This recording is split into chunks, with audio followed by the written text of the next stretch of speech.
Düşünün. Sıcaklığın 50 dereceyi bulduğu bir çölde bir dağın tepesine kayak merkezi inşa ediyorsunuz. Yapay dev bir göl oluşturuyorsunuz. Deniz suyunu arıtıp dağa pompalıyorsunuz. Sonra o suyla kar üretiyorsunuz. Maliyeti 38 milyar dolar. Ve bir gün inşaat %30'dayken her şeyi durduruyorsunuz. Dünyanın en büyük inşaat devlerine verilen milyarlarca dolarlık ihaleler tek bir imza ile iptal edildi. Vinçler durdu, çelikler paslanmaya bırakıldı. Peki ne oldu da Veliaht Prens Selman'ın asla durdurulamaz dediği o büyük rüya kum fırtınasında kaybolan bir seraba dönüştü? Bugün çölde paranın nasıl buharlaştığını ve Neom projesinin kalbindeki o büyük çatlağı konuşacağız. Gözünüzü kırpmayın çünkü bu sadece bir inşaat hikayesi değil. Bu modern dünyanın gördüğü en pahalı kumarın hikayesi. Bu Suudi Arabistan'ın Trojena projesi ve bu hikaye aslında çok daha büyük bir çöküşün sadece görünen yüzü. Eğer daha önce The Line videomuz gibi kısa sürede 900.000 izlendi, mega proje analizlerini izlediyseniz biliyorsunuzdur. Biz burada sadece haber vermiyoruz. Olayların arkasındaki parayı, siyaseti ve stratejiyi gösteriyoruz. Eğer bu tarz içeriklerin devam etmesini istiyorsanız şu an abone olmanın tam zamanı. Abone olun, bildirimleri açın. Eğer dünyada neler oluyor, para nereye akıyor sorusunun peşindeyseniz o kırmızı butona basın ve ailemize katılın. Hedefimiz net. Bu videoyla birlikte 3000 yeni abone. Hadi başlayalım. Suudi Arabistan'ın kuzeybatısında, Ürdün sınırına yakın kızıl kayalıkların arasında yükselen bir hayaldi Trojena. Neom projesinin en çılgın parçasıydı. Plan şuydu: 2600 metre yükseklikteki dağlarda yıl boyunca açık kalacak bir kayak merkezi inşa etmek. Çölde kar mı olur demeyin. Teknolojiyle her şeyin yapılabileceğine inanılıyordu. Projenin maliyeti dudak uçuklatıyor. 38 milyar dolar. 2 yıl önce bu rakam 18-20 milyar dolar civarındaydı. Yani projenin maliyeti daha bitmeden 2 katına çıkmıştı. Trojena sadece bir kayak pisti değildi. İçinde Star Wars setlerini andıran malikaneler, dağın içine oyulmuş ultra lüks oteller ve devasa bir yapay göl barındırıyordu. Ancak son gelen haberler projenin üzerine adeta bir çığ gibi düştü. İtalya merkezli inşaat devi Webuild, 5 milyar dolarlık devasa baraj ihalesinin iptal edildiğini duyurdu. Hemen ardından Malezyalı Eversendai Corporation, bölgeye çelik sağladığı kontratın feshedildiğini açıkladı. Mart 2022. Suudi Arabistan Veliaht Prensi Muhammed Bin Selman, dünyaya yeni bir proje duyuruyor. Trojena. Neom mega projesinin bir parçası ama sıradan bir parça değil. Körfez'in ilk açık hava kayak merkezi olacak. Rakamları bir kere gözünüzün önüne getirin. Toplam alan 60 kilometre kare. İstanbul'daki Beşiktaş, Beyoğlu ve Şişli ilçelerinin toplam yüz ölçümünden bile daha büyük bir alan tamamen bu projeye ayrılmış durumda. Kayak pisti 30 kilometre. Kadıköy'den çıkıp Tuzla'ya kadar hiç durmadan tek bir pist üzerinden kayarak gittiğinizi düşünün. Hedef ziyaretçi 700.000 kişi. Beşiktaş'ın stadyumu olan Tüpraş Stadyumunu tam 16 kez tıklım tıklım dolduracak kadar insan. Projenin en yüksek noktası Marmara bölgesinin zirvesi olan Uludağ'dan bile daha yüksek.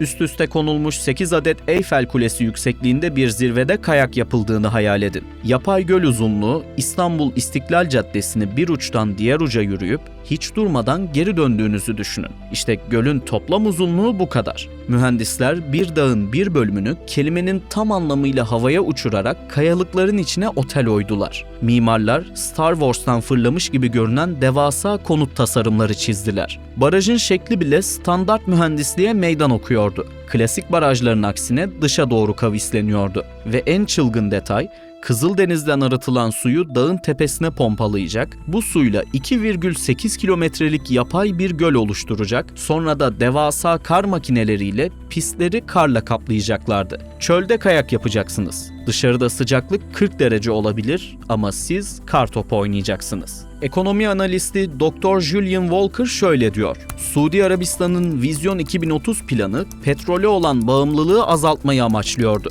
Ancak Trojena gibi projeler petrolden gelen parayı üretken olmayan, sadece prestij odaklı alanlara gömmek anlamına geliyor. Bölgedeki İran Savaşı gerginliği ve petrol fiyatlarındaki dalgalanma krallığın bu egolu projelere olan iştahını kesti. Artık hayaller değil, nakit akışı konuşuyor. İnşaat mühendisleri ve mimarlar Trojena projesini ilk gördüklerinde ikiye bölünmüştü. Bir grup bunu mimari bir devrim olarak görürken, diğer grup fizik kurallarıyla inatlaşmak olarak nitelendiriyordu. Özellikle projenin merkezinde yer alan o devasa baraj. Standart bir baraj, suyun baskısına dayanabilmesi için iç bükey inşa edilir. Ancak Trojena'daki baraj, estetik kaygılarla dış bükey olarak tasarlanmıştı. Uzmanlara göre bu tasarım suyun basıncını yapının en zayıf noktalarına iletiyordu. Bu mimari fanteziyi ayakta tutmak için gereken mühendislik çözümleri, maliyeti kontrol edilemez bir noktaya taşıdı. 2022 Ekim'inde büyük haber geldi. Trojena 2029 Asya Kış Oyunları'na ev sahipliği yapacak. Suudi Arabistan, Orta Doğu'da kış oyunlarına ev sahipliği yapacak ilk ülke olacaktı. Dünya buna inanamadı ama Suudiler ciddiydi. İtalyan inşaat devi Webuill'da 4,7 milyar dolarlık baraj sözleşmesi verildi. Malezyalı Eversende'ye Kayak Köyü'nün çelik işleri teslim edildi. Güney Koreli Hyundai'ye The Line'ın tünel altyapısı için yaklaşık 1 milyar dolarlık kontrat imzalandı. Trojena hakkında pek konuşulmayan en büyük sorun şuydu: su. Kayak yapmak için kar lazım. Kar yapmak için de su. Suudi Arabistan'da tatlı su kaynağı neredeyse yok. Plan, Kızıldeniz'den alınan deniz suyunun devasa tesislerde tuzdan arındırılması ve ardından bu suyun 2600 metre yüksekliğe pompalanmasıydı. Sadece bu suyun yukarı basılması için harcanacak elektrik enerjisi küçük bir Avrupa ülkesinin tüketimine eşdeğerdi. Üstelik bu suyun dağda donmuş halde tutulması için devasa soğutma sistemleri gerekiyordu. Yani aslında çölde kar yağdırmıyorlardı. Dev bir buzdolabı inşa etmeye çalışıyorlardı. Elektrik faturasını hayal edebiliyor musunuz? Bu durum, projenin sürdürülebilir bir çevreci olduğu iddiasını tamamen çürüten bir kara delikti. Ama 2023'te The Wall Street Journal bir belge sızdırdı. Trojena'nın maliyeti 2 yıl içinde 2'ye katlanmıştı. 19 milyar dolardan 38 milyar dolara fırlamıştı. Ve daha kötüsü, iç denetim raporlarında maliyet artışlarını gizlemek için finansal manipülasyon yapıldığına dair kanıtlar bulundu. Uzmanlar uyarıyordu. Çölde, 2600 metre yükseklikte, dünyanın en kurak bölgelerinden birinde yapay bir tatlı su gölü tutmak, mühendislik tarihinde daha önce bu ölçekte denenmemiş bir şeydi. Ama Riyad dinlemiyordu. Domino taşları düşmeye başlıyor. 2024'ün sonlarında Suudi Arabistan'ın kamu yatırım fonu PIF, portföyündeki 100'den fazla şirkete minimum %20 bütçe kesintisi emri verdi. Bazı projelerde kesinti %60'a kadar çıktı. PIF, giga projelerden toplam 8 milyar dolarlık değer kaybı yazdı. Petrol fiyatları 64 dolara kadar düşmüştü. Suudi Arabistan'ın bütçe dengesini tutturması için gereken fiyatsa IMF'ye göre 90 doların üzerindeydi. Arada devasa bir açık vardı. Eylül 2025'te The Line'ın inşaatı resmen durduruldu. 170 kilometrelik hayalden sadece 2,4 kilometre temel atılabilmişti. İç denetim raporu şok edici bir rakam ortaya koydu. The Line'ın tamamlanma maliyeti 8,8 trilyon dolar. Tamamlanma tarihi ise 2080 olarak öngörülüyordu. Ve Ocak 2026'da beklenen haber geldi. Suudi Arabistan, 2029 Asya Kış Oyunları'na yetişemeyeceğini itiraf etti. Oyunlar Kazakistan'ın Almatı şehrine verildi. Çünkü Almatı'nın tesisleri zaten hazırdı. Mart 2026'da domino taşları ard arda devrildi. 12 Mart. Hyundai'nin 1 milyar dolarlık tünel sözleşmesi iptal edildi. 26 Mart. Eversende'nin Kayak Köyü çelik sözleşmesi feshedildi. Şirket bunu açıkça Orta Doğu'daki jeopolitik duruma bağladı. 29 Mart. Webuill'ın 4,7 milyar dolarlık baraj ve göl sözleşmesi sonlandırıldı. İnşaat %30'daydı. Toplam iptal edilen sözleşme değeri 6 milyar doların üzerinde. Üstelik 3 şirkette Termination for Convenience, yani müteahhidin hatasından değil, müşterinin stratejik kararından kaynaklanan fesih kapsamında iptal edildi. Yani sorun müteahhitlerde değildi. Sorun projenin kendisindeydi. Şu an Trojena'dan geriye ne kaldı? İnşaat işçilerinin sosyal medyada paylaştığı görüntüler her şeyi anlatıyor. Kumla kaplı devasa bir göl yatağı, kenarlarında dev beton yapılar ve 30 metreyi aşan çelik iskeletlerden oluşan hayalet bir şantiye. Suudi Arabistan neden şimdi frene bastı? Cevap basit: para ve güvenlik. İran Savaşı ve bölgesel istikrarsızlık. Bölgede tırmanan gerilim petrol endüstrisini doğrudan etkiliyor. Güvenlik harcamaları arttıkça gelecekçi projeler lüks kalmaya başladı. Maliyetlerin kontrolden çıkması, 20 milyar dolarlık bir projenin 38 milyar dolara çıkması herhangi bir yatırımcı için kaç sinyalidir? Suudi Arabistan Kamu Yatırım Fonu parayı daha garantili getiri sağlayacak alanlara kaydırmak zorunda kaldı. Zaman çizelgesinin çöküşü. 2029 Asya Kış Oyunlarına ev sahipliği yapma sözü verilmişti. Ancak Ocak ayında yapılan açıklamayla bu tarihin yetişmeyeceği resmen itiraf edildi. Yetişmeyecek bir proje için milyarlarca dolar yakmaya devam etmek mantıklı gelmedi. Suudi Arabistan mega projelerden vazgeçmiyor ama öncelikleri kökten değişti. PIF'in 2026-2030 stratejisi inşaat harcamalarını 71 milyar dolardan 30 milyar dolara düşürdü. Peki bu 41 milyar dolarlık fark nereye gitti? Yapay zeka.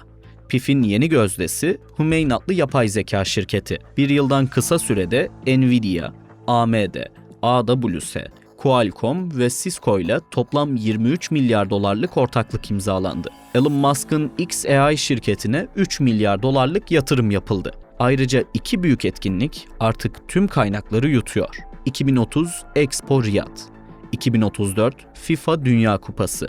En az 11 yeni stadyum inşa edilecek. Bir de ayakta kalan tek NEOM projesi var. Oksagon'daki yeşil hidrojen tesisi. İnşaatın %90'ı tamamlandı. 8,4 milyar dolarlık yatırım, 4 gigawatt yenilenebilir enerji kapasitesi, günde 600 ton karbon sıfır hidrojen üretimi. İlk yeşil amonyak üretimi 2027'de başlayacak. Norveçli Yara ile yıllık 1,2 milyon ton amonyak dağıtım anlaşması neredeyse tamamlandı. Uzmanlara göre bu dönüşümün bir mantığı var. Veri merkezleri ve hidrojen tesisleri Hürmüz Boğazı'ndan geçen gemi yollarına bağımlı değil. İnşaat için on binlerce işçi ve yüz binlerce ton ithal malzeme gerektirmiyor. Savaş riski taşımıyor. Trojena hikayesi aslında tek bir sorunun cevabı. Parayla her şeyi satın alabilir misiniz? Suudi Arabistan 38 milyar dolar harcadı ama çöle kar yağdıramadı. 500 milyar dolarlık NEOM hayali 8,8 trilyon dolarlık bir kabusa dönüştü. The Line durdu. Trojena durdu. Kış olimpiyatları Kazakistan'a gitti ama hikaye bitmedi. Çünkü Suudi Arabistan hala dünyanın en büyük 5. varlık fonuna sahip. 930 milyar dolar. Yapay zekaya, yeşil enerjiye ve gerçekçi projelere yöneliyor. Soru şu: bu sefer gerçekçi olabilecekler mi? Yoksa çölde yeni bir serap peşindeler mi? Yorumlarınızı bekliyoruz. Abone olmayı unutmayın.